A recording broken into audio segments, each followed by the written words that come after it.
Agora vamos falar de dinheiro, né? Eu sei que vocês dois são muito ricos já. Vamos falar de dinheiro, que o povo gosta de saber de dinheiro. Diniz. É rico do que o dinheiro não compra, isso eu sou. E do que o dinheiro compra também. Pra O que é 7 dígitos, pra quem não entende? pelo menos R$1 milhão de faturamento. Dá pra faturar em um mês, em 2 meses, e até num lançamento. Ou seja, Os Novos Nordestinos, o nosso podcast de hoje está incrível. A gente vai conversar com 2 jovens empresários que estão fazendo muito sucesso, faturando alto no digital. E aí a gente vai saber, é fácil ganhar dinheiro no digital? É difícil? Como é que eles fazem tanto dinheiro? Qual é o segredo por trás do sucesso desses jovens? Eu tenho a honra de receber hoje aqui Gabriel Bispo e Diego Diniz, que estão arrebentando um estrategista digital na área do tráfego pago. Não é tráfico, é tráfego. E o outro é um biomédico, empresário. O cara está fazendo negócios em todas as áreas aí. Então, meus queridos, é um prazer vocês estarem aqui no podcast Os Novos Nordestinos, que é um ecossistema de negócios. Aqui, o nosso grande objetivo é fortalecer a identidade do que é ser nordestinos, mudar a nossa mentalidade, a nossa autoimagem, que durante décadas foi desvirtuada, nos colocaram como pessoas inferiores. Então, o podcast Os Novos Nordestinos é só a ponta de comunicação para o grande ecossistema que a gente está construindo. Chegou a nossa hora e os novos nordestinos vão fazer a diferença. Obrigado, apresentação feita, foi legal, né? Show de bola. Vamos começar com você, Diniz. Diniz, quem é tu no jogo do bicho?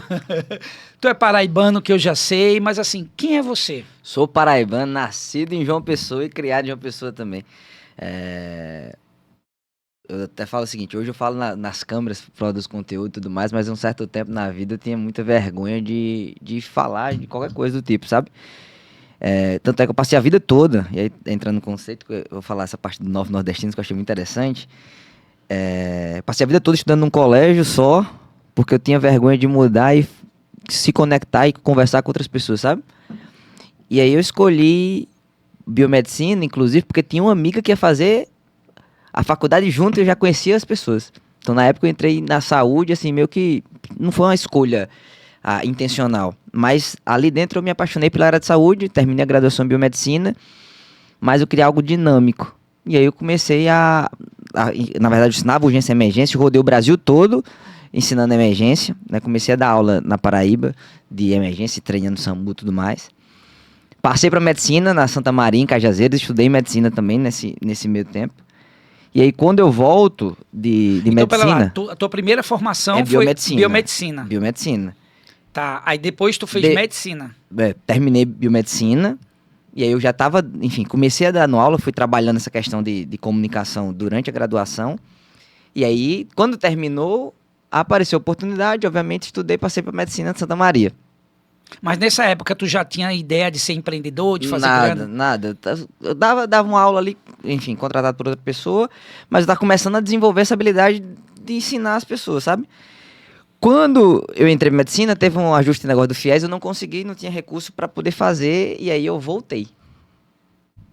Voltei para João Pessoa, era Cajazeiras, voltei para João Pessoa, e aí, dando aula de emergência, gravei um vídeo, e entrando pro digital, gravei um vídeo que é o da regra dos 9, até no YouTube hoje ele tem bastante visualização, enfim, nas redes sociais, um vídeo ensinando queimaduras, e é interessante porque esse vídeo bateu 1 milhão de visualizações no Facebook na época, foi quando eu abri o olho pro digital e disse, caramba, é massa, porque nos comentários como é que eu faço para trazer você pra minha cidade? Como faço para trazer você para minha cidade? E ali foi o meu primeiro momento ali conhecendo o mercado digital. E aí eu achei interessante a sua fala no início, né, já apresentando, porque a recepção das pessoas de fora para o nordestino. E naquele momento eu senti dificuldade, o pessoal falava, achava diferente o sotaque, inclusive. E foi basicamente ali eu comecei a entrar em outros estados. E aí... A recepção, como você diz, era uma recepção de rejeição, de estranhamento, de preconceito? Na verdade, era um mix. Porque, exemplo, quando eu comecei a fazer conteúdo, né, nesse momento que começou a viralizar o primeiro, eu comecei a postar conteúdo, e aí eu saí do biomédico ali, da formação, para professor, para começar a ir para o digital nessa transição. E aí um vídeo bateu 1 milhão, tipo, aumentei, comecei a ganhar seguidor. Na época no Facebook, isso era 2014. E aí eu comecei a postar mais conteúdo. Nos comentários, como tinha muitas pessoas de outros estados, porque tem um alcance global, obviamente começou algumas empresas chamar, você dá curso aqui em São Paulo? Você dá curso em tal canto? Você dá curso em tal lugar? E aí eu ia. Na época existia alguma certa resistência, porque até que era mais fácil vir um professor de São Paulo para Paraíba dar aula, era mais visto como autoridade do que uma pessoa sair daqui para lá. Isso aí no começo das redes sociais. Mas deixa eu te interromper, porque não é que era mais fácil, ainda hoje tem isso. Ainda hoje existe isso, assim, então é mais fácil trazer Desafio, né? um profissional de fora do que os daqui ainda ser valorizado. Então esse é um dos grandes objetivos dos Novos Nordestinos, é fortalecer. Cara, a gente aqui é muito bom também, então assim, não Muito ficar bom. só esperando gente fora. E aí, a partir disso aí, eu comecei a viajar. Então, na época, eu viajei o Brasil todo ensinando emergência. E aí, quando veio a pandemia, inclusive, quando veio a pandemia, eu tava treinando o maior SAMU do Brasil, que era o CISU de Minas, inclusive Varginha, né, de Minas ali. Consórcio Intermunicipal de Saúde do Sul de Minas. Foi o último treinamento que eu dei presencial de emergência, e aí veio a pandemia e a gente tava no presencial, eu foquei 100% no digital, porque fechou tudo, né? E aí eu já tinha, eu usava o digital como uma forma, e eu acho que até um ponto importante aqui é que o digital ele pode ser para você vender produtos digitais, mas ele serve também para expandir sua marca, expandir sua imagem, expandir seu Sua marca posicionamento. pessoal. Porque através daquele vídeo que eu comecei ali, meio sem ter intencionalidade na época, que era 2014, abriu portas para o nordestino sair daqui, romper barreiras e alcançar vários estados do Brasil, porque eu dei aula em todos os estados. Quando eu volto, ali na pandemia que fechou, eu fui obrigado, né? Acho que todo mundo foi obrigado a ficar 100% em casa e eu teria que usar aquele conteúdo e vender na internet. E a partir do momento eu fui para os bastidores também e desenvolver outros projetos. Então eu estava aparecendo como especialista, mas também eu comecei a desenvolver outros projetos, né? Pegar outro especialista e desenvolver projetos digitais. Que é basicamente o que eu faço hoje. Então, a história da graduação, passar por ser especialista, aparecer nas câmeras, até ir para os bastidores para desenvolver projetos. Ou seja, um profissional da saúde que pensa em criar um produto, que pensa em criar um projeto digital, basicamente hoje é o que eu ajudo ele a fazer, entendeu? Perfeito. Olha que interessante que ele falou, né? Que está dentro de tudo isso que a gente faz. De início falou, ó, eu me especializei, gravei um vídeo no Facebook. O vídeo viralizou. Ele não tinha pretensões de ser empresário, de ser nada, porque naquela época o digital não era tão forte quanto hoje. Viralizou. A partir do momento que ele viraliza, ele começa a chamar a atenção do Brasil inteiro. Então ele começa a receber convite para dar palestra, para dar treinamento fora do Nordeste. Veja a importância do digital, mesmo naquela época que não estava tão forte. A partir disso, chega a pandemia. A pandemia, ele falou, já tem um certo nome aqui, já tem uns vídeos, falei, o que é que eu faço com tudo que eu tenho? O digital. E ele diz, é isso que a gente fala, falou, ó, mesmo se você não quiser criar um produto ou um serviço, você expande a tua marca pessoal, que é o que a gente faz para você, a partir do momento que tu tem uma marca pessoal forte no digital, tu pode vender o que tu quiser, porque as pessoas compram você. Verdade. Né? As pessoas não estão comprando tanto pelo produto, seu serviço, compram você. E agora, vindo para cá, eu quero falar com esse menino que eu caí no golpe dele. Eu caí no golpe. Eu também. Eu caí no golpe. Ele não é nordestino. Esse daí não é nordestino. Tá virando, mas assim, por que eu convidei ele? Porque ele escolheu o Nordeste para viver, né? E tá aqui há pouco tempo. E por que eu digo que eu caí no golpe do Gabriel? No golpe do anúncio. Sabe esses anúncios de Instagram, de Facebook?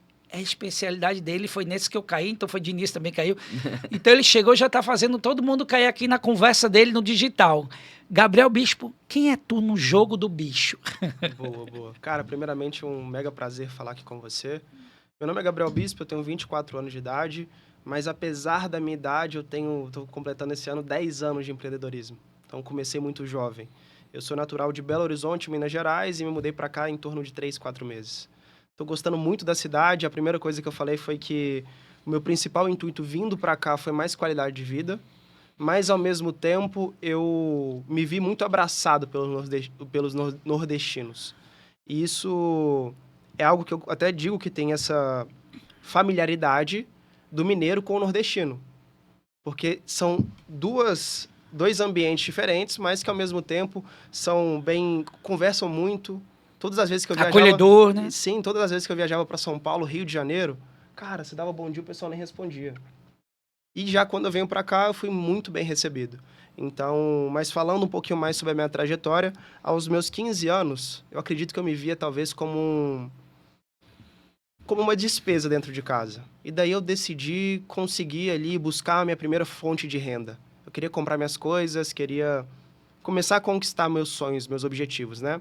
E naquele período, eu juntei R$ 500, que inclusive eu tinha ganhado de aniversário, e fui lá pro Brás, que é em torno de 6, 7 horas de distância de Belo Horizonte. O Brás fica em São Paulo, para quem não conhece. Isso. E, cara, para quem não conhece o Brás, de madrugada lá é algo puxado, sabe? Puxado.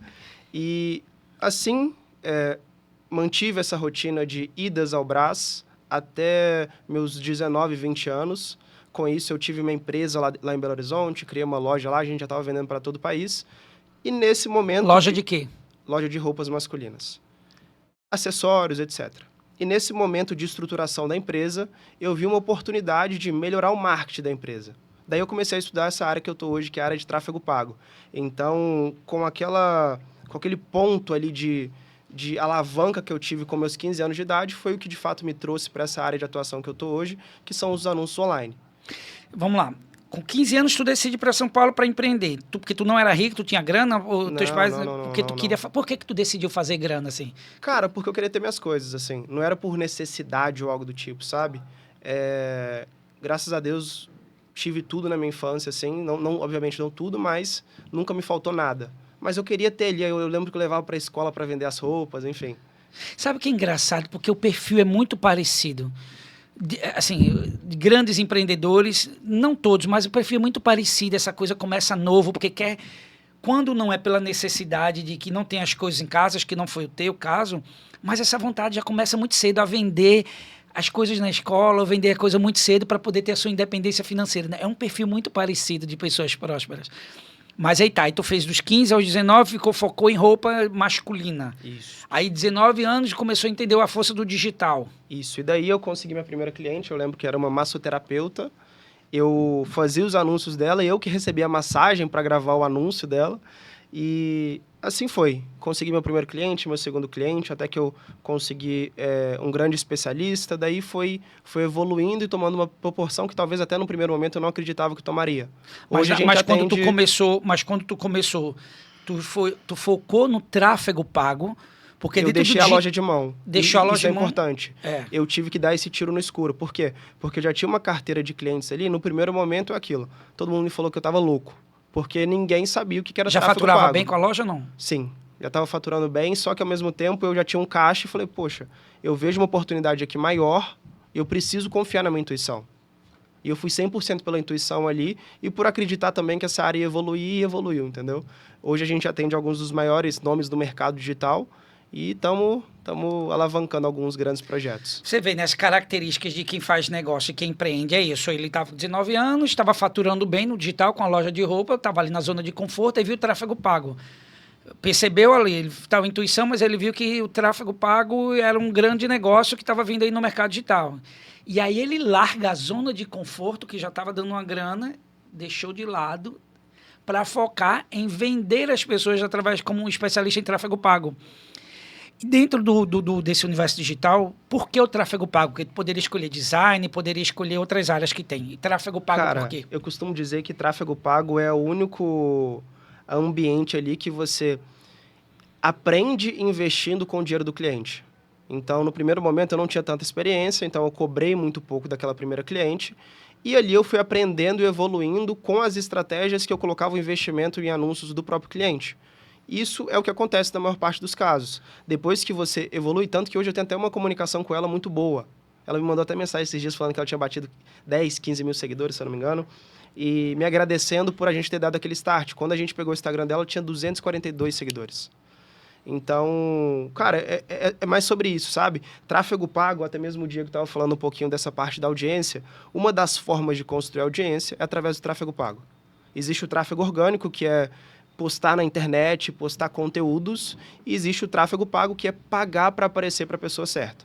E isso a gente faz através das estratégias. Perfeito. E agora, como é que entra vocês dois? Porque, então tá, Diniz já é um cara conhecido aqui nas redes sociais no nicho dele, né? Que tu trabalha voltado para a área da saúde, tu é biomédico, então ali tu trabalha especificamente para esse nicho, que é o nicho que tu domina, que tu entendeu. Na saúde, sim. Na saúde.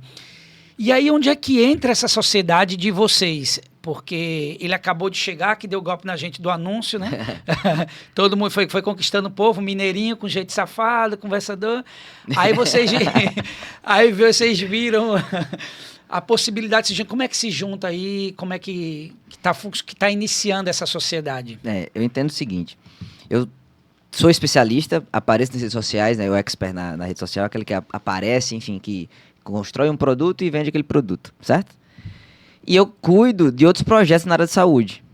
Eu sou estrategista, eu estou nos bastidores de outros projetos também. Só que faz um estrategista? O estrategista ele cuida de toda a operação. O expert cuida do conteúdo, do produto, e o estrategista ele cuida do resto, digamos assim, né? De design, de página, de anúncio, da estratégia, do pensamento do que faz em cada etapa. Então, sou estrategista de outros produtos. Só que, entenda o seguinte, ser estrategista de você mesmo é bem complexo. É complexo. Porque, até eu tava numa reunião... Casa de ferreiro, espeto de pau. Não, eu tava até... É muita tarefa, é muita coisa. Então, tem gente que tem o pensamento de ganhar tudo só. E aí eu acredito muito que, beleza, você pode até ir rápido a alcançar algum resultado, mas para você ir longe, construir uma estrutura, em algum momento você precisa de parceiros, entende? E aí foi nesse momento que a gente conversando, alinhando algumas ideias e princípios também, eu disse, não, vamos montar um projeto junto para eu voltar a aparecer como especialista, para ter tempo. Então ele entra justamente dando suporte, obviamente tem uma competência gigante em relação a isso, e enfim, abater valores, não, vamos montar um projeto, eu tô tocando outros projetos, né, que a gente está alinhando para ele dar suporte também a alguns outros pontos, e aí ele cuida da minha operação dos bastidores para eu voltar a ser especialista, que na pandemia eu larguei de mão para poder cuidar dos outros projetos, porque realmente acaba que o bastidor ele come muito tempo, né, de pensamento, e aí você fica sem tanta ideia, não é nem ideia, né, você fica sem tanto disponibilidade de tempo e de energia mental para poder produzir conteúdo. Então, é basicamente, ele chega para me deixar livre para produzir conteúdo e ele cuidar do restante. Perfeito. E agora trazendo para essa questão dessas sociedades no digital, né? Produtor, coprodutor, então diria que o Gabriel, ele entra como coprodutor, ou como é que é o nome que vocês estão dando aí? Ou não estão mais usando o nome de coprodutor, porque tudo muda no digital o tempo inteiro, né? No digital, existe esse nome, é um nome usual que já se criou no mercado, que é a coprodução do projeto, né? Então, nesse caso, ele entraria como coprodutor do projeto.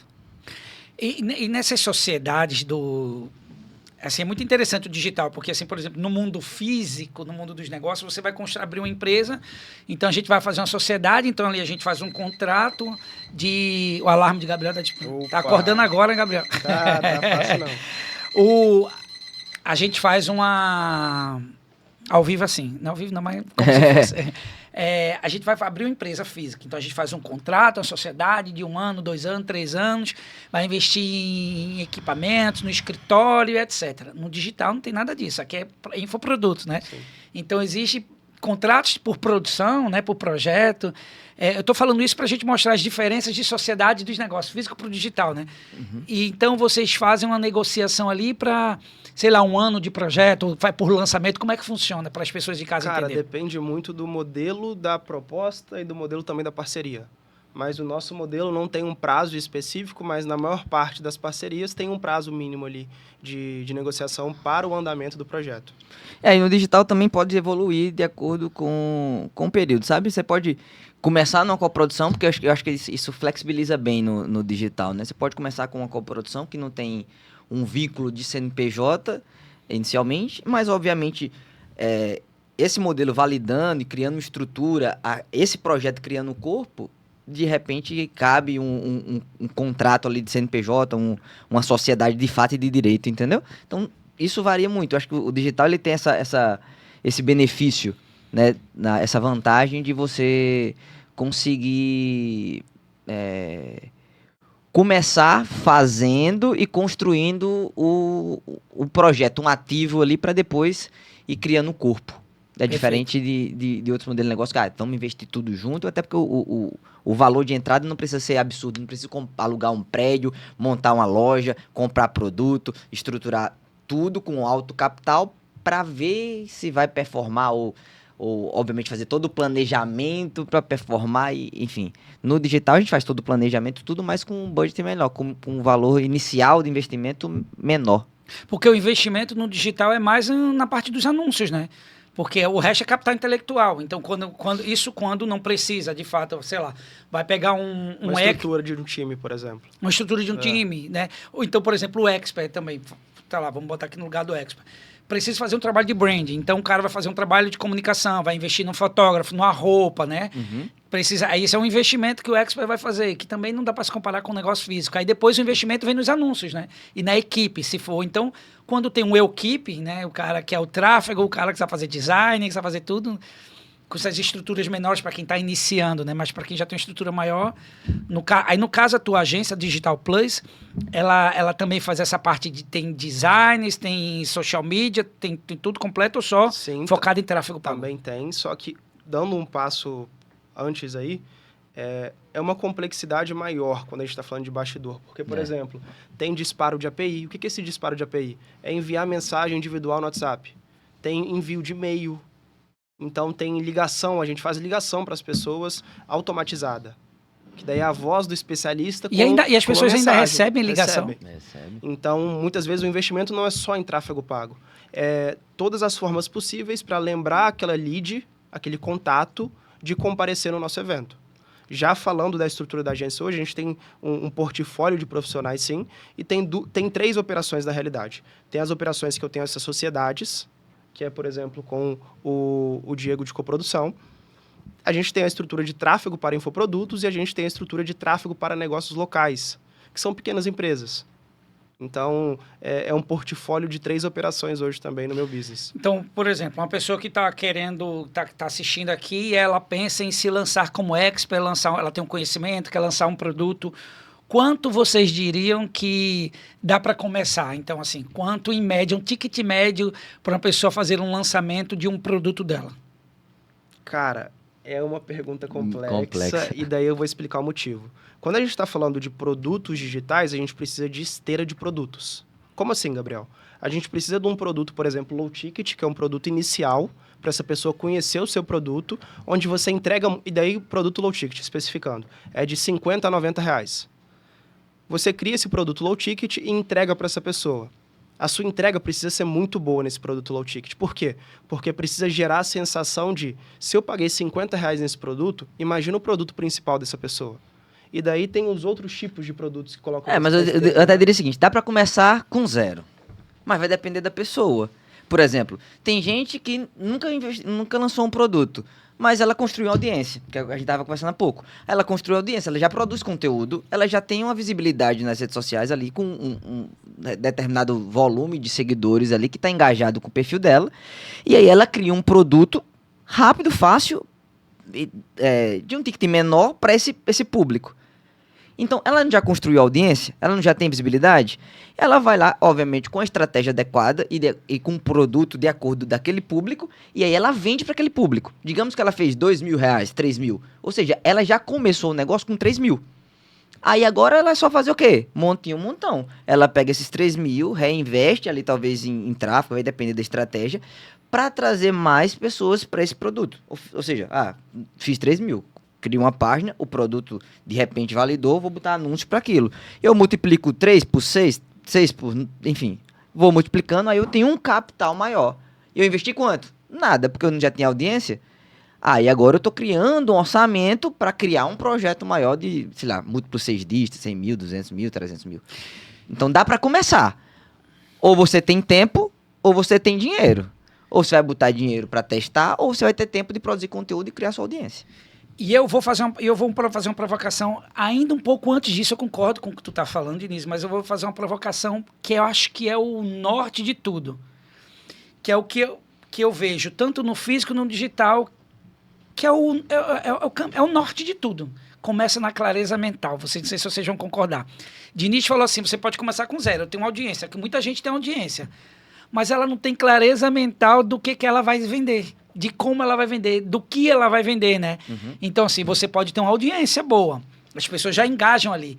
Uma coisa é ser influência digital, que tem um engajamento ali, você bota produto, as pessoas vão lá e compram outra coisa, é você se posicionar como um expert para vender conhecimento, né?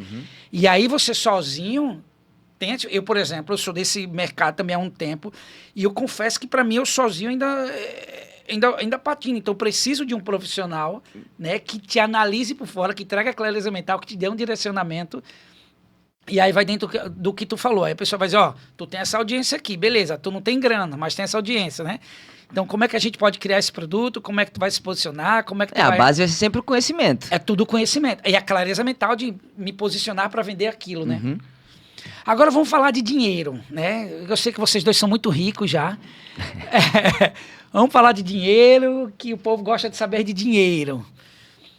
Diniz. É rico do que o dinheiro não compra. Isso é só. E do que o dinheiro compra também. Diniz já falou aqui, contou um pouco da trajetória dele. Falou, começou, se formou em biomedicina, e aí começou a dar palestra, já trabalhava no mercado, foi entrando no digital. Hoje tu vive 100% do digital? 100% digital. E 100%. 100% digital. Então, primeiro tu começou como estrategista, é agora que tu vai se lançar de fato? Não, eu comecei como especialista, como professor dando aula. Na verdade, eu comecei dando plantão. Eu dava o plantão e comecei a fazer conta.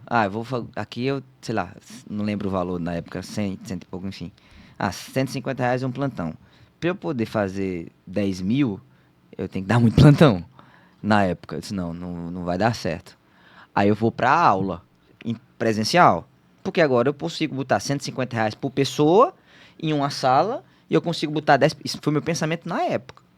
R$150, dando um exemplo, não era esses valores, mas era R$150 o plantão de 12 horas. Para eu poder fazer 10 mil, eu tinha que dar vários plantões. E se eu pudesse botar 10 pessoas dentro de uma sala, eu ganho os mesmos 150 do dia, só que agora vezes 10, num dia. Porque o meu pensamento era esse, eu digo, massa. Só que eu cheguei em um momento que eu estava com 150 pessoas numa sala. E se eu quisesse montar mais, eu tinha que multiplicar a sala de aula. E aí o pensamento foi, como é que eu faço que a sala de aula aumente o tamanho? Sem eu precisar aumentar fisicamente. E aí foi quando na pandemia foi forçado ir para o digital. Por exemplo, esse mês a gente vendeu 923 produtos no Brasil. Tá falando desse mês agora? Esse mês agora, em fevereiro, né? Um mês curto com uma semana produto? menos do carnaval. Tá falando do teu produto? Com vários produtos. Produtos dos projetos que eu toco. Tá? Então, entre e-book, curso no Brasil, em outros países também e tal. A maior parte é saúde, né? Saúde, mais saúde. Tudo né? saúde. Tudo saúde. 923 tickets no Brasil, fora México, enfim, outros países que a gente vende em outras línguas também. Mas só no Brasil. Isso aí não seria possível dentro de sala de aula. Aí o pensamento foi, eita, se eu pago 150 e boto 10 pessoas, 20, 30, 100 pessoas, como é que eu faço para romper essa barreira? E aí veio o digital, entendeu? Porque aí ele me dá uma possibilidade maior de escala. Eu falo do digital escala como se fosse coisa fácil. Não é fácil. Obviamente, você chegar assim, agora eu quero botar 1000 pessoas. Existe uma mudança de estrutura para poder alcançar 1000. Para eu poder fazer 5.000 vendas, eu tenho que mudar um pouco a minha estrutura, me adaptar para poder ir para a próxima fase. Mas ela é muito mais fácil. Então, comecei a fazer conta nesse pensamento, sabe? Qual foi o máximo, antes disso, quando ele diz a mudança de estrutura, só especificando para quem é leigo, vamos lá, ele está falando digital.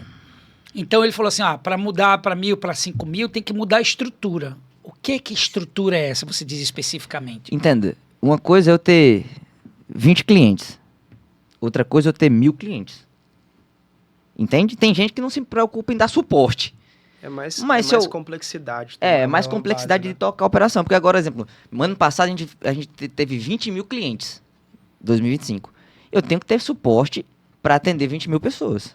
Obviamente hoje tem IA, tem outras coisas, mas tem coisa que vai terminar no humano. Então, eu tenho que ter suporte para atender essas pessoas. Entendeu? Eu tenho que ter suporte.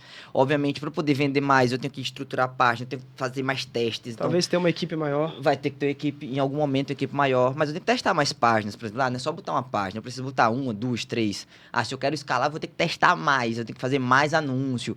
Então, existe uma complexidade maior a nível de faturamento. Mas é como a história que a gente falou. Dá para começar pequeno, fazendo montão. Então, hoje eu tenho um capital maior para reinvestir e continuar mantendo a estrutura e, obviamente, crescendo.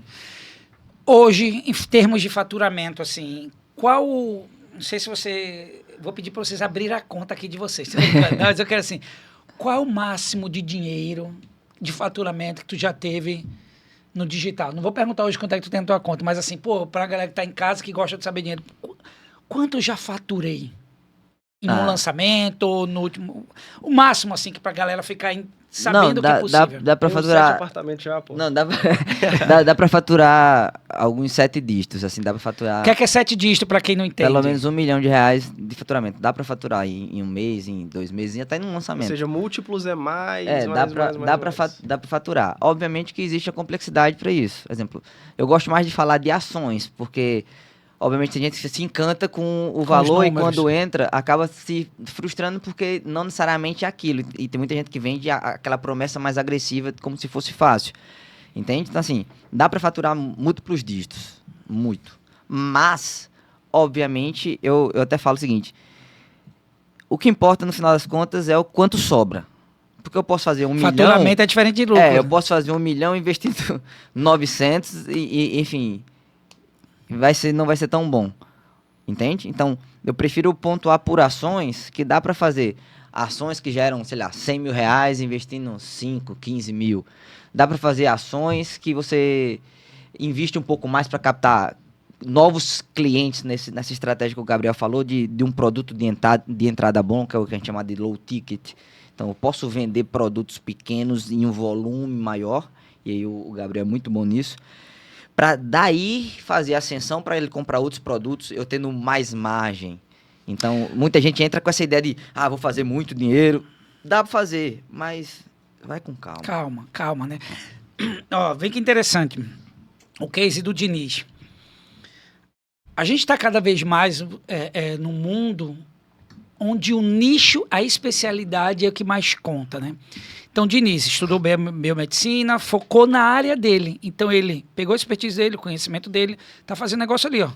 Dentro do universo dele, que é onde ele domina, ele conhece, ele é especialista nisso. Então, é muito mais fácil, porque Diniz está criando a sua marca pessoal em cima do que ele é bom. E aí ele já conhece, né? Já conhece. As pessoas, quando vão pensar em um expert na área da saúde, vai pensar em Diniz. Ele poderia, com o conhecimento dele de estratégia de negócio, ele poderia abrir. Ele pode abrir. Dá para outros negócios, que ele já tem uma experiência. Mas ele está aí, ó, focado na área. Então, o que muita gente, eu percebo, vocês talvez também, que trabalham com isso o tempo inteiro, é a dificuldade de nichar, né?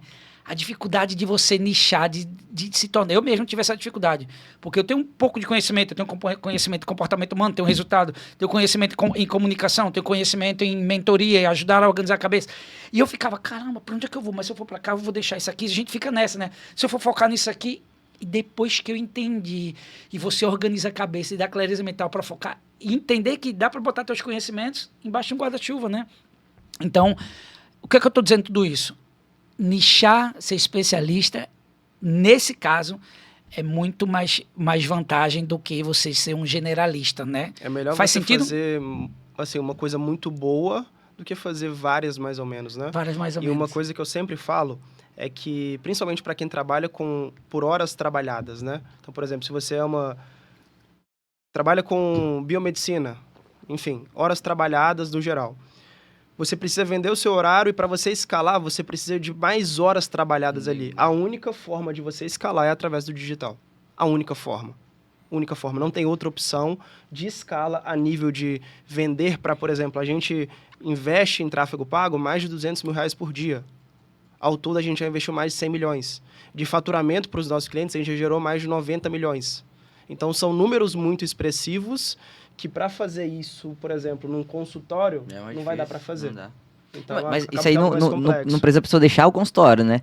Exatamente. Ela pode estar o consultório e criar uma estrutura para ela ter infoproduto para rodar ali. Isso é bacana, por exemplo, tem um projeto que eu, enfim, ajuda a desenvolver também, que é sobre o cuidado com familiares dependentes químicos. E que é o psicólogo, e a gente captou cliente para ela vendendo o produto. A gente vendendo o e-book para ajudar familiar, porque geralmente todo mundo se preocupa com dependente, mas muitas vezes esquece o familiar. E a gente criou um produto, um livro ali digital para familiares dependentes químicos. Então vendeu o material e o pessoal comprou o material, queria o quê? consulta. Entende? Sim. Então, começou a vir cliente... Uma a coisa tá custo- ligada à outra. Então, começou a vir Totalmente. cliente a custo zero. A pessoa, o familiar que queria um atendimento, acompanhamento psicológico, começou a vir a custo zero. Porque basicamente vinha de onde? Da fonte do material. A gente pode considerar que tudo está ligado à audiência e o próximo passo é aumentar o nível de consciência dessa pessoa. Depois que você aumenta, fica muito mais fácil vender. É muito mais fácil você vender para quem já te conhece do que para quem não faz ideia que você existe ainda. Aí no digital tem o público quente e o público frio. Exatamente. Público quente é quem já teve alguma interação com você. Tem um morno, que é aquela pessoa ali que, por exemplo, te segue, né? Mas muitas vezes não é tão engajado. E tem o frio, que é quem não faz ideia que você existe. Beleza. Gabriel, agora voltando, eu quero saber dos teus milhões aí. Tu falou de milhões. Tu falou que vocês mexem com... Já faturou quanto para os clientes? 90 milhões. 90 milhões. Explica pra gente, explica para o pessoal de casa, desses 90 milhões, quantos vem para tu? Porque... É complexo, né? Não, porque assim... Eu não consigo explicar, não, porque... Não, mas eu estou fazendo uma provocação aqui, provocando ele. Quero provocá-lo O que a mesmo. gente sempre fala é que faturamento... Para explicar para as pessoas de casa, tá? Para entender assim, você falou assim, a gente já movimentou 90 milhões para os nossos clientes. Isso. Aí explica para as pessoas entenderem como é que é isso. Tá, é diferente faturamento e lucro na prática, né? Quando a gente fala de 90 milhões, não significa que é 90 milhões de lucro para os nossos clientes. Mas, cara, a gente tem sempre uma esteira, como eu falei, a gente tem uma esteira onde a gente tem várias etapas de níveis de consciência, que a gente vai aumentando o nível de consciência dessa pessoa e vai vendendo um produto mais caro para ela de acordo com a necessidade dela. Já o que vem para a gente é algo muito particular, cara. Sabe? É algo muito particular, mas acaba que, assim, o que eu mais prezo é diferenciar faturamento e lucro. É o mais importante. Certo, mas vê só, eu hoje, com os resultados que tu já tens, assim, tu tem empresa, já tem resultados, e tu se posiciona ali, tu mostra, tu fala do teu lifestyle e dos resultados, tu entra em operação. E, por exemplo, eu quero me lançar, eu te contrato, tu faz isso, ou tu só entra em operações hoje em dia que tu possa entrar como sócio? Hoje eu tenho o panorama de poucos e bons clientes. Então, dá para, assim, organizar uma proposta, raciocinar algo estratégico, mas ainda a gente está tão focado, cara, em atender tão bem os nossos clientes que muitas vezes a gente não está focando em pegar novos, e sim em escalar o que a gente já tem. Como ele mesmo sabe, é muito mais fácil quando você já tem expertise numa área, saúde, você escalar aquela área ali.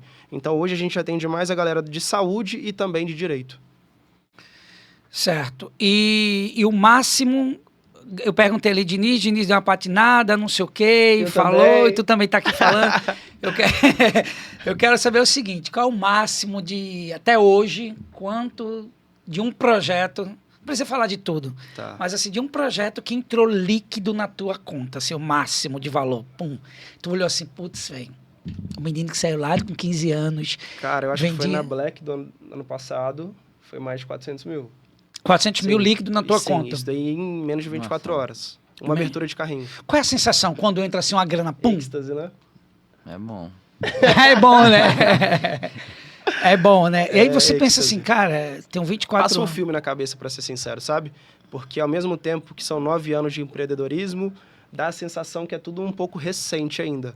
Mas ao mesmo tempo eu sempre faço questão de analisar essa trajetória para lembrar do Gabriel lá do Brás também. Pô, pegava chuva pra caraca lá no Brás, então dá uma sensação de êxtase, né? Isso é legal. Boa, boa. Vamos lá. Vocês estão fazendo agora um evento, que foi o golpe do anúncio que eu caí. O Jump Experience. Jump Experience. Que evento é esse? Por quê? Foi ideia tua? Tu chegou aqui, já viu uma oportunidade, já viu um oceano azul. E de onde surgiu isso? Tá.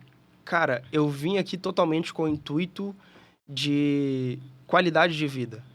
É o que eu sempre falo. Se a gente conseguiu faturar múltiplos dígitos lá de Belo Horizonte ano passado, como que a gente não vai conseguir tendo mais qualidade de vida aqui agora no Nordeste, né? Uma qualidade de vida muito superior.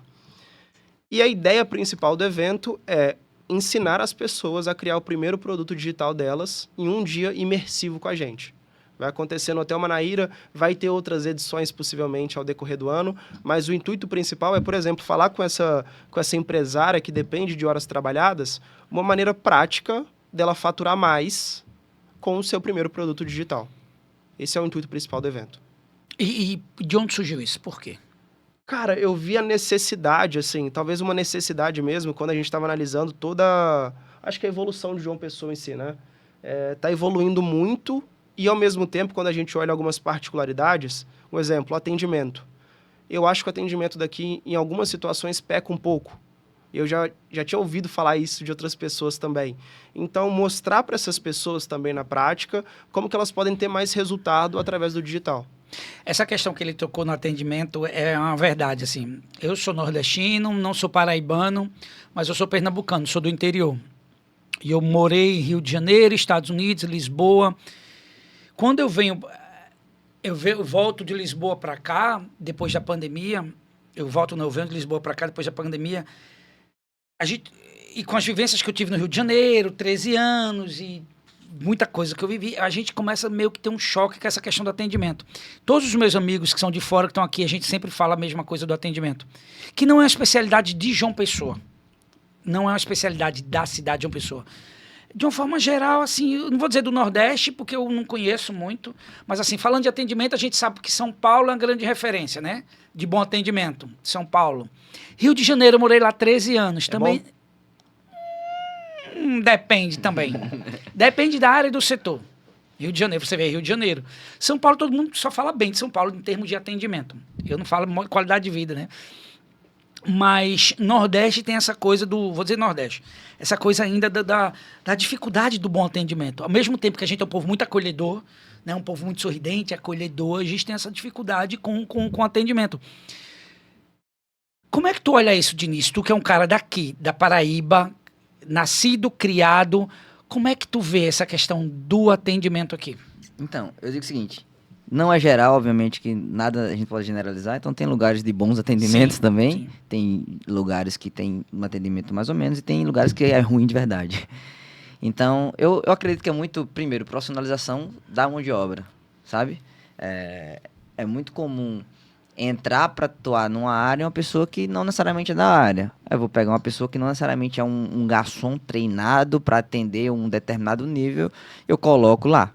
Outra coisa é que às vezes o próprio gestor, o próprio empresário ali, uma forma dele teoricamente economizar ali é diminuindo a quantidade de profissionais da ponta que está atendendo o cliente. Às vezes ele está preocupado mais em vender, em fazer caixa do que atender ali.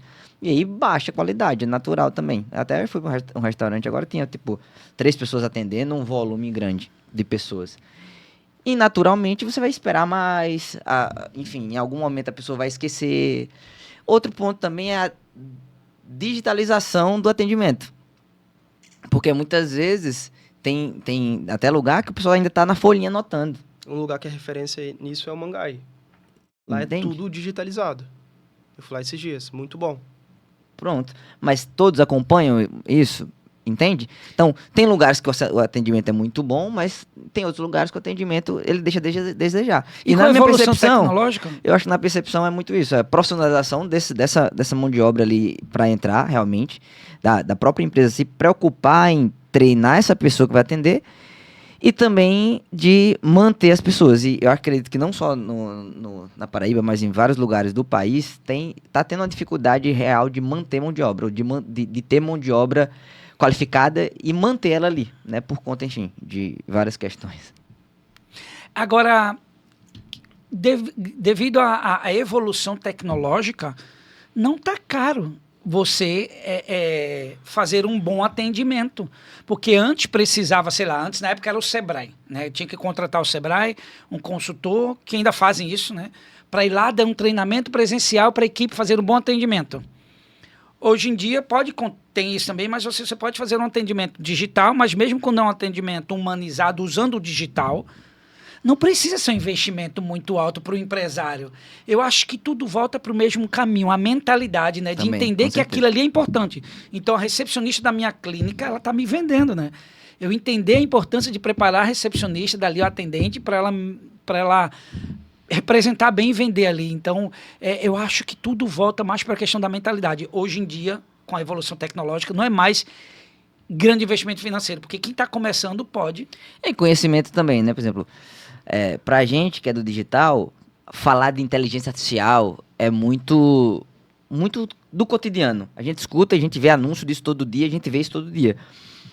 Mas, para o empresário de um negócio local, muitas vezes, para ele ainda é distante colocar, por exemplo, uma inteligência artificial para fazer todo o pré-atendimento, atendimento, acompanhamento.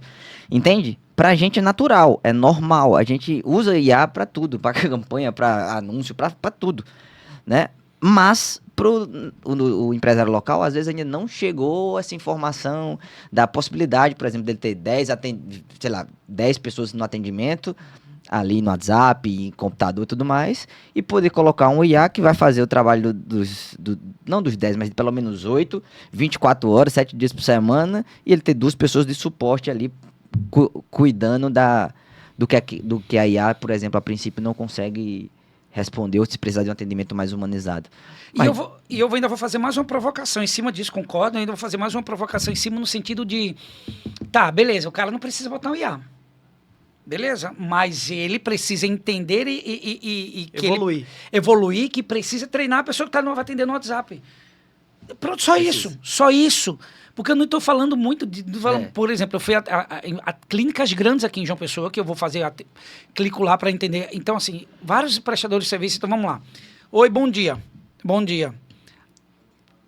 Acabou. Bom dia, eu dei bom dia no WhatsApp. Bom dia, pessoal, bom dia. Não ofereceu nada. Não me ofereceu nada, não me disse o que é que tem, o que é que eu tô querendo. Não perguntou nada. Não perguntou nada. Eu falo, tá, beleza, eu quero saber isso. Tá, 10 horas.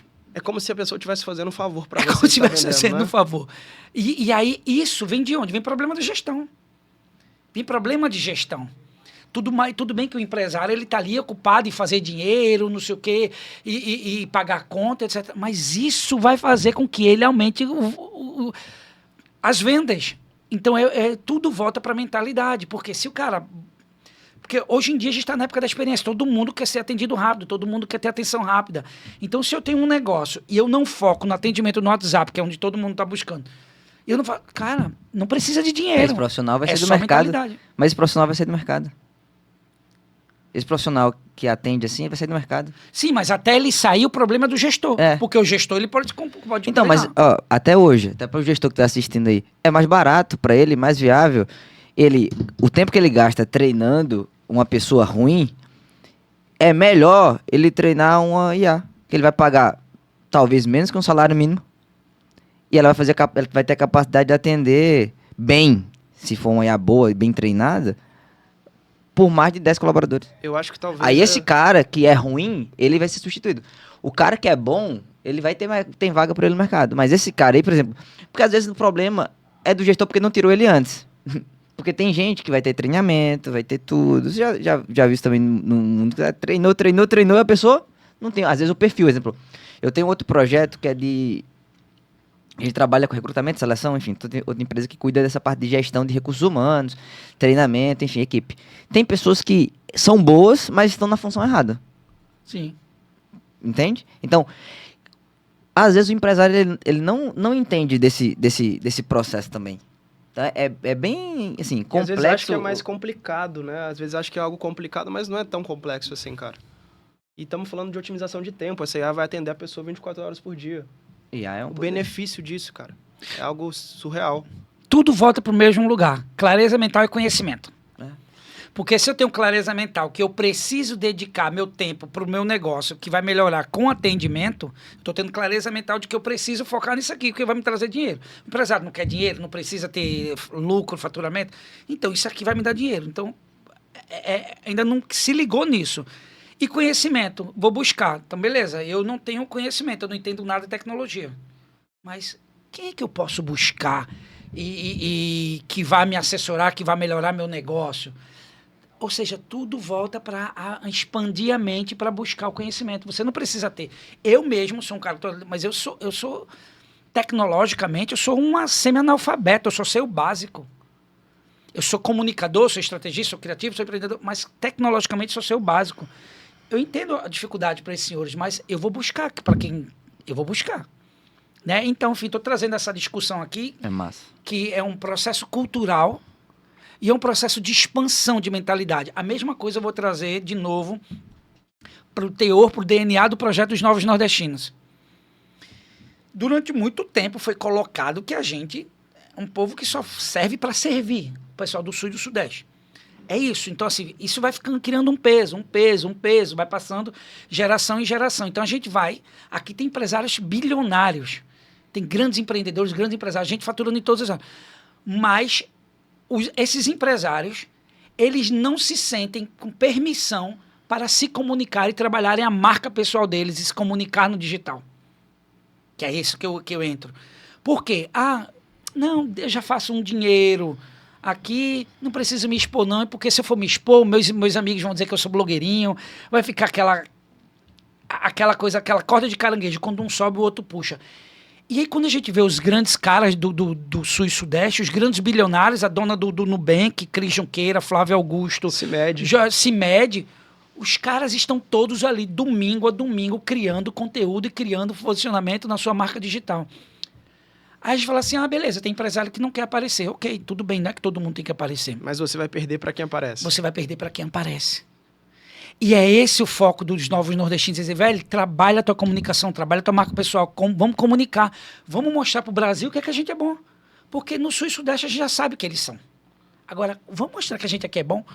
Então, aí, estou falando isso para puxar para a questão da marca pessoal de vocês. Então, por exemplo, Diniz eu conheci através do Gabriel. Gabriel eu vi primeiro. Gabriel eu vejo que trabalha muito a marca pessoal dele. Gabriel eu vejo assim, olhando para ele aqui, ele é todo pensado. O cabelo dele, ele já vem ali com um relógio, ele tá com a roupinha, não é paletó que chama? Blazer. Com blazer, né? Olha, o paletó, nem se fala mais isso. O Diniz já é um cara mais assim, despojado, né? Tá ali, que é o estilo dele e tal. Como é que é? Como é que vocês trabalham a marca pessoal de vocês? Vocês pensam nisso ou Posso não? iniciar? Pode. Boa. Eu costumo dizer que se você não se posiciona, você é posicionado. Então, se você não fala, se você não demonstra quem você é, mesmo que pela vestimenta, porque todo lugar que você chega, primeiro chega a vestimenta, cara, as pessoas vão tirar suas próprias conclusões.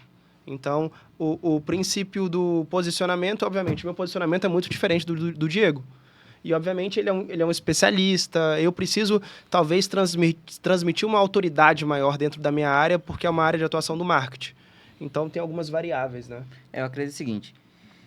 Posicionamento e marca é quem é meu cliente. Porque quando você entende seu cliente, eu tenho que comunicar na língua dele. Se seu comportamento, sua percepção, sua forma de fala, toda estrutura não comunica com o teu cliente... Então, não é sobre paletó ou não paletó, não é sobre... relógio caro, blazer, cabelinho pra trás ou cabelinho pra frente. É sobre eu entender quem é meu cliente. Exemplo, você é do mundo fitness. O cara do mundo fitness, ele tá usando o quê? Leg, tá usando não vai usar roupa. blazer. Não adianta eu quero me posicionar pro mundo fitness do jeito que o Gabriel tá. Eu quero vender pro mundo fitness, eu tenho que me posicionar no mundo fitness. Até anúncio, imagem, Instagram, o que é que vai conectar com ele? É aquele perfil, entende? Então, eu digo que comunicação, posicionamento de marca, imagem quem é meu cliente. É você ser relevante para quem importa. Para quem eu tô falando. E aí eu me adapto e obviamente, se adapta toda a comunicação visual, verbal, não verbal, para aquele perfil, entendeu? Sim. Sem mudar quem você é. É isso. E também tem que, além de tudo, concordo com tudo isso, assim, porque posicionamento é ser relevante para quem importa. Isso, perfeito. Né? E é isso que a gente precisa entender. Então, eu, por exemplo, eu vou falar de mim, eu gosto de falar de mim que eu sou muito lindo. Se vocês me conhecessem há 2 meses atrás, no meu perfil, eu era o cara todo zen, meditação, yoga, porque era o momento que eu estava vivendo. Eu estava mesmo vendo aquilo, fazia eventos de meditação, dei entrevista para Globo, fazendo evento de meditação, porque eu estava vivendo aquilo ali, porque eu tive burnout, síndrome do pânico, então eu parei um ano da minha vida para focar só em mim, na minha espiritualidade, meditação, e aí o lado empreendedor me fez começar a criar negócios, pequenos negócios na área do marketing. Porque eu estava ali me curando, aí depois, 2 meses, 1 mês e meio para cá, eu decidi voltar, que foi esse projeto dos Novos Nordestinos, que me fez vir de Lisboa. Eu estava em Lisboa quando eu falei assim, não, cara, eu vou voltar para o Nordeste para trabalhar a nossa imagem, trabalhar a nossa mudança de mentalidade, porque isso me move. A questão até de missão de vida eu me coloquei. E eu me afastei porque fiquei chateado com o mundo dos negócios, que eu tive burnout, achando que a culpa era do mundo dos negócios, tem nada a ver. Era tudo dentro, né? E aí agora eu voltei para trabalhar a minha marca. Aí o que eu estou falando dentro de marca pessoal? Eu mudei estou mudando toda a minha comunicação. Porque eu tô entrando pro mundo dos negócios, É, empresário, business. Comunicação de yoga, de meditação é diferente. É diferente. Mas aí eu não abandonei o instrutor de meditação, o cara que vive da meditação. Eu vivo a meditação. Então, eu entendi que eu posso trazer aquilo que faz parte do meu lifestyle para minha comunicação. E isso vai conectar mais ainda com as pessoas, com o seu público-alvo. É conectar. Então, e antes você veja a importância da clareza. Isso eu tô falando de mim, tudo é de mim. Mesmo eu sendo um cara que já tinha experiência no marketing digital, negócio, eu não sabia como conectar as coisas. Eu achava que só mundo dos negócios eu não posso falar do meu lifestyle de meditação. Não, porque também foi criado isso durante um tempo, né? Hoje em dia que todos os empresários viram até... Aí eu já vou para um outro lado.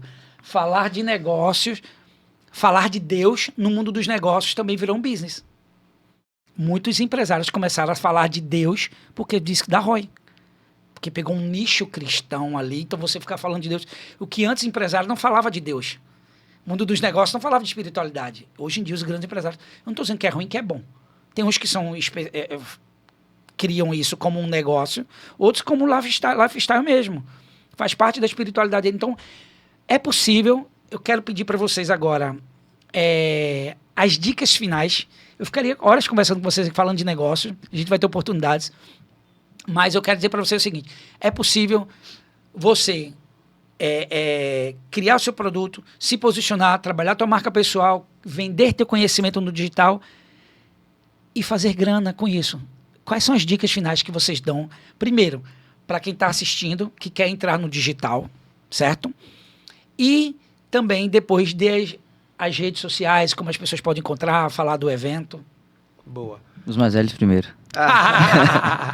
Cara, eu costumo dizer que a confusão é o primeiro passo para o entendimento. Então, busca uma área de atuação que você quer seguir, se profissionalize dentro dela e vá atrás do que, de fato, você merece, sabe? Muitas vezes a gente escuta muitas críticas e, principalmente, isso de ser chamado de blogueirinho. Cara, ninguém paga minhas contas. Recentemente, eu vivi algo, inclusive no Natal, onde minha tia viu um comentário de um cara no meu Instagram falando... vendedor de curso, golpista. Falou algo assim, cara, eu nem vendo curso. Aí minha tia virou pra mim e falou, mas isso não te incomoda de verdade? Eu falei, de forma alguma. Essa pessoa tá falando mais sobre ela do que sobre mim, entendeu? Então... É bom até que engaja. Exatamente isso, eu fixo todos os comentários. E, enfim, busca uma área, não para por nada, não liga pra... No primeiro momento o pessoal vai te chamar de maluco, de louco, e depois vão pedir algumas dicas pra você, sabe? E, novamente, um privilégio fazer parte do podcast. Meu Instagram é Gabriel B. Bispo. E fala do evento, convida as pessoas. Boa, vai ser o primeiro evento que vai acontecer agora dia 7 de março, lá no Hotel Manaíra. Jump Experience, quem vai conduzir o evento vai ser eu, meu sócio, o Diego vai ser um dos palestrantes lá também. E para conseguir entender mais, é só entrar em www.anovaera.com.br. Eu estarei lá nesse evento, com certeza. Com certeza. Show de bola. Vamos lá, Diego. Então, eu digo o seguinte, o digital ele é uma oportunidade que pode mudar a sua vida literalmente da noite pro dia. Mas não é da noite pro dia, assim, vou acordar e vou fazer. É tipo, eu tô fazendo, continuando fazendo, e em um momento vai virar. Agora, vira para quem não para, né? Então, produção de conteúdo é base, é importante. Existem várias formas de produzir conteúdo, então é importante para o empresário, enfim, para a pessoa começar a estudar isso como fazendo parte da operação dela. Eu acho que a principal dica seria isso. Estudar a produção de conteúdo do mesmo jeito que ela estudou o produto dela, estudou para fazer. Gastar energia e tempo do mesmo jeito. Porque às vezes no início está saindo dinheiro e não está voltando às vezes para a produção de conteúdo. Mas com o tempo isso fecha. Isso muda totalmente. A gente vê várias pessoas que começaram nesse social pequeno. Todo mundo começa pequeno. Então, hoje eu percebo o seguinte, a pessoa quer o resultado imediato. Né? A gente vê muita geração fazer, quero o resultado imediato, quero o resultado imediato. Eu faço para fulano porque fulano tem muito seguidor. Mas fulano tem muito seguidor porque ele começou lá atrás com nenhum. Então, é basicamente assim, fecha o olho para as métricas, curtida, engajamento, envolvimento, comentário e faz. Faz, melhora, analisa os dados, faz, melhora. Porque em um momento, daqui a 1 ano, daqui a 2 anos, você vai olhar para trás e dizer, rapaz, se eu não tivesse começado, não teria acontecido, não teria chegado nessa proporção. Entende? Então, eu acredito que a dica principal é, faz. produz conteúdo, tudo mais. E, obviamente, se você puder buscar uma orientação de uma pessoa que consiga pensar além, é melhor porque encurta esse tempo, né? Eu digo o seguinte, ou é dinheiro ou é tempo. Você consegue encurtar esse tempo pensando no conteúdo que você vai postar, pensando na esteira de produto, pensando em todo o processo antes, tá? Então, basicamente, são duas coisas. Não pare de produzir conteúdo, estude isso, independente de ser do bastidor, de onde for, produzir conteúdo, acho que é muito importante. E segundo, busca uma pessoa que possa acompanhar todo esse processo, estruturar e pensar em toda a estratégia antes. Isso vai ganhar tempo. E quem quiser te achar? @DiegoDinizBR. Diego, vai estar lá, no evento você vai falar sobre... Vou falar sobre... Vou mostrar, na verdade, uma esteira, vou contar um pouco da história, mas vou mostrar um funil que a gente fez que gerou ali alguns dígitos, alguns múltiplos dígitos do pessoal. Perfeito. Ó, galera... Como fazer fácil ali, né? Como fazer... Mostrar um funil pronto, essa parte que eu mostrei, busca uma pessoa que monta uma estrutura para você. Basicamente, eu vou mostrar um dos funis que a gente faz lá, prontinho para a pessoa, basicamente, copiar e colar e conseguir aplicar. Perfeito. Senhores, muito bom, assim, prazer conhecê-los. Foi bom ter caído no golpe do anúncio, que olhando o teu perfil, dá para ver os perfis de vocês. Diniz, eu fui ver depois. Dá para ver que vocês são profissionais sérios, que têm resultados, comprometidos com o que fazem. Um prazer, aprendi com vocês hoje. Espero que a gente possa se encontrar mais vezes, estarei no evento. E você que está assistindo, entenda uma coisa. Faz. Só faz. Só faz. Busca clareza mental. Vamos juntos mudar a mentalidade do que é o ser um nordestino. É muito sério esse movimento. Parece que é só um podcast, parece que é só um perfil no Instagram, parece que é só criação de conteúdo, não, mas é muito mais profundo do que isso. A ousadia desse projeto é mudar a nossa autoimagem, que é a forma como a gente se enxerga. Então a gente vai mudar a mentalidade e o digital é a porta, é o mundo para isso. A gente vai aprender a se comunicar, a gente vai aprender a mudar a nossa mentalidade, mudar a nossa imagem, a nossa autoimagem e a nossa imagem através do posicionamento. O Brasil hoje em dia precisa saber quem são os novos nordestinos. A galera e o digital é a ferramenta. Então acompanha, curte, compartilha o nosso projeto, porque isso aqui é só a ponta do iceberg, porque eu sou louco. Eu acredito que isso vai ser uma nova revolução e o Brasil vai saber, de fato, quem são os novos nordestinos. Muito obrigado, obrigado pessoal que está aqui, obrigado ao estúdio. E na semana que vem a gente tem novos convidados.